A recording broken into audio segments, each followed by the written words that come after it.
Hello guys, this is the second episode of प्रचंड अशोक।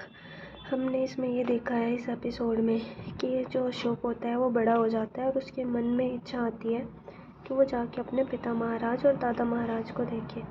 तो वो अपनी माँ से बिना बताए चला जाता है महल में, क्योंकि उसके दादा श्री यानी कि चंद्रगुप्त मौर्य संन्यास ले रहे होते हैं। वो अपने चेहरे पे मिट्टी लगा के जाता है ताकि उसे कोई पहचान ना पाए, लेकिन वहाँ पे उसे सैनिक देख लेते हैं और उसे बाहर की तरफ भगा देते हैं और उसे ये कहते हैं कि जो तुम्हारे पिता महाराज हैं वो तुम्हारी माँ से नहीं, वो तुमसे नफरत करते हैं, जब भी वो तुम्हें देखना नहीं चाहते। उदास होके अशोक चला जाता है और बैठ के रोने लग जाता है।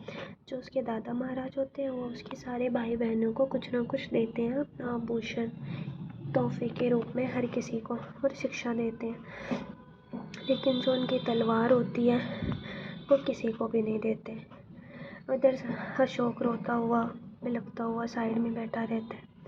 जब बच्चों ने पूछा कि दादा महाराज आप इस तलवार का क्या करेंगे, तो उन्होंने बोला ये तलवार उन्होंने नदी के अंदर बहा दिया और उन्होंने ये कहा कि हमें लोगों के दिल में तलवार से राज नहीं, प्रेम से राज करना चाहिए, और वो चले जाते हैं। इधर अशोक के सारे छोटे भाई बहन अशोक को चिढ़ाते हैं कि तुम मनहूस हो इसलिए तुम्हें दादा महाराज ने कुछ भी नहीं दिया, और वो अशोक बेचारा रोने लग जाता है। फिर वो रोता रोता वो तालाब में कूद जाता है जिसमें चंद्रगुप्त मौर्य ने अपनी तलवार फेंकी थी, और तलवार को उठा के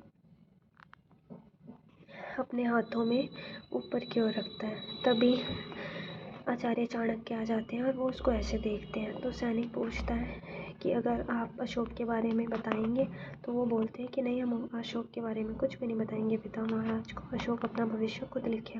अशोक तलवार को लेके अपनी माँ के पास पहुँचता है, जिसके बाद उसकी माँ उसे बहुत गुस्सा करती है। फिर वो कहता है माँ, प्रेम से कोई राज नहीं कर सकता, अगर कोई राज करेगा तो वो सिर्फ और सिर्फ ताकत और डर के बल पे। उसकी माँ उदास हो जाती है। इधर हम देखते हैं कि कलिंग दूसरा राज्य दिखाया जा रहा है, जिसमें कि कलिंग की राजकुमारी का जन्म होने वाला होता है, जिसमें कलिंग की महारानी को बहुत तकलीफ़ होती है। और जो इस तरह कलिंग की राजकुमारी कौरवकी का जन्म होता है। उसके बाद हम देखते हैं कि अशोक बड़ा हो जाता है और वो उसकी माँ का जन्मदिन होता है, और वो अपने जन्मदिन वाले दिन शालिग्राम पत्थर की पूजा करती है। तो वो जंगलों में जाके शालिग्राम पत्थर को उठा के लाता है ताकि उसकी माँ को कोई कष्ट ना हो, कोई दुख ना सहना पड़े। इधर उसकी माँ खुश हो जाती है कि तू कहता है कि प्रेम नहीं है, तो फिर तू ये मेरे लिए क्यों कर रहा है। वो बताते हैं ये मेरा कर्तव्य है। इधर हम देखते हैं कि राजकुमारी कौरव की बड़ी हो जाती है। उसके बाद देखते हैं हम कि सारे जो राजा होते हैं वो अशोक को और उसके दूसरे भाई बहनों को महल में बुलाते हैं, बट वो उसे देखते नहीं, हमेशा पर्दे के पीछे रहते हैं। अशोक को बुरा लगता है।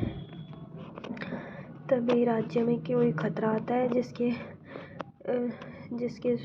जिसकी वजह से सब ये सजेस्ट बताते हैं उन्हें कि वहाँ पे अशोक को भेजा जाए, क्योंकि अशोक अपनी शक्ति से सब कुछ सही कर देगा। और उसके खिलाफ षड्यंत्र रचे जाते हैं जो दूसरे उसके भाई बहन होते हैं। वो ये सोचते हैं कि अशोक को मरवा देंगे। अशोक जाने के लिए राज़ी हो जाता है, लेकिन वो एक शर्त रखता है अपने पिता महाराज के सामने। वो शर्त ये होता है कि अगर वो ये जीत के आता है तो वो उसकी माता के साथ आज की शाम खाना खाएंगे और उनके साथ रहेंगे, क्योंकि आज उनकी माता का और उनकी धर्मपत्नी का जन्मदिन है। इसके पश्चात हम ये देखते हैं कि अशोक जाने के लिए तैयार हो जाता है और उसके पिता महाराज भी उसकी शर्त को मान लेते हैं। उधर अशोक का दोस्त कहता है कि तुम अपनी जान खतरे में क्यों डाल रहे हो। तो अशोक कहता है कि